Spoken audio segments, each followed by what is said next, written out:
Hello, j'espère que tu vas bien. Aujourd'hui, on parle des outils, donc je te donne tous les outils à avoir dans ta mallette pour débuter en art floral. C'est parti, on y va?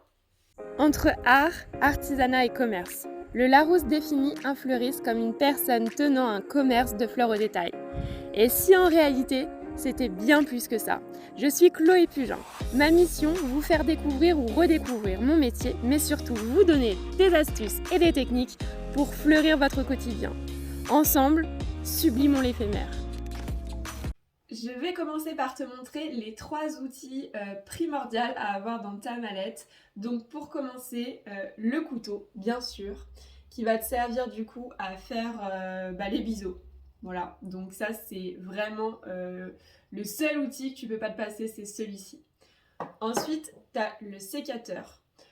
Là, il va te servir à recouper des branches, en fait, à venir décomposer des éléments qui sont trop gros et à glaner aussi. Bien sûr, tu referas les biseaux avec le couteau et jamais avec le sécateur, comme on l'a vu dans la précédente vidéo sur les biseaux.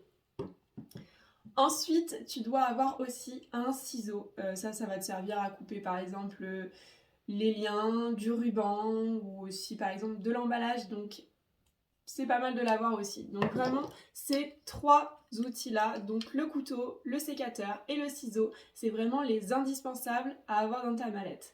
Et tu peux la compléter avec d'autres choses. C'est ce qu'on va voir tout de suite. Donc pour compléter ta mallette, tu vas rajouter une pince coupante, donc une bonne pince coupante, c'est-à-dire une pince qui coupe bien, et une grosse pince coupante quand même, donc pour couper les fils de fer. En fleuristerie, on a plusieurs tailles de fils de fer, donc il faut quand même une pince coupante qui coupe bien. Donc là, je vous conseille d'aller dans un magasin de bricolage et vraiment quand même de mettre un certain prix pour qu'elle coupe correctement. On va rajouter aussi la pince plate du coup et la pince à bec qui vont servir du coup à venir plier les fils de fer. Donc on va se servir de ces 2 pinces. Par exemple dans le mariage, quand on va travailler les fils de fer, le montage, on aura besoin de ça. Il y a ce petit outil aussi qui s'appelle un coupe-tout. Donc comme son nom l'indique, il coupe tout. Il n'est pas indispensable, mais il est pratique parce qu'il est facile d'utilisation et rapide. Donc il va servir à couper des petits fils de fer et aussi par exemple des liens plastiques ou différents petits éléments comme ça un peu mixtes. C'est pas mal de l'avoir, c'est pas indispensable, mais c'est vrai qu'il est pratique. Pour couper la mousse hydrophile, on aura besoin d'un grand couteau et d'un couteau aiguisé. Donc ça, c'est vraiment, je trouve, pour couper la mousse hydrophile, très pratique. Bien plus pratique que le petit couteau, ça fait un travail beaucoup plus propre, donc je vous conseille quand même d'investir dans un grand couteau comme ça. Ensuite, on aura du coup la graffeuse qui va nous servir à faire les emballages et éventuellement à accrocher quelques végétaux, mais bon, on en reparlera plus tard.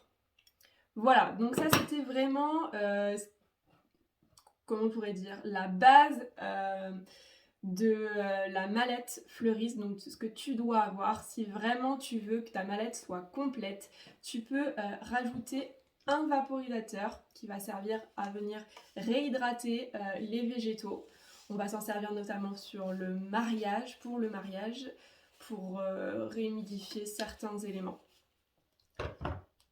On a aussi les vrilles à bois, donc comme ceci, qui servent à faire des trous dans les éléments décoratifs, donc dans les écorces par exemple.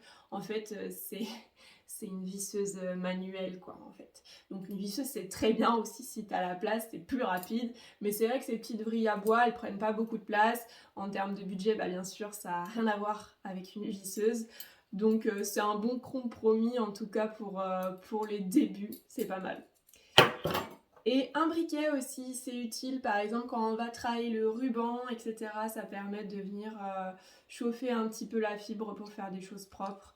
Pour les pin holders aussi, je vous présenterai ça plus tard, c'est utile. Donc un briquet à avoir dans la mallette, c'est bien.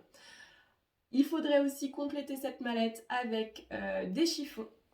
Donc surtout au moins un chiffon propre, très important, qui va nous permettre de venir poser les végétaux fragiles en fonction des travaux qu'on est en train de réaliser dessus. Et bien sûr, normalement, on met un tablier pour se protéger les vêtements et aussi pour se protéger soi, ce qui évite qu'on se coupe, etc. Donc voilà, là tu as la mallette à peu près complète si je n'ai rien oublié.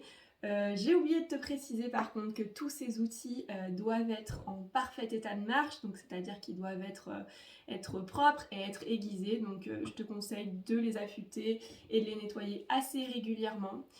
Et si tu veux vraiment que ta mallette soit totalement complète, et ce qui est vraiment pas mal de rajouter, c'est une petite trousse de secours au cas où tu te blesses, donc il y a une petite coupure, donc voilà, que tu aies le nécessaire pour te soigner. Et une fois que tu as cette mallette, de fait, de prête, je crois que tu es paré à devenir un grand fleuriste.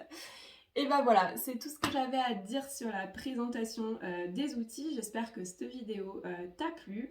Comme d'habitude, c'est important que tu me soutiennes, donc like cette vidéo. Abonne-toi pour pas rater mes prochaines vidéos et surtout partage aussi si ça peut intéresser d'autres personnes.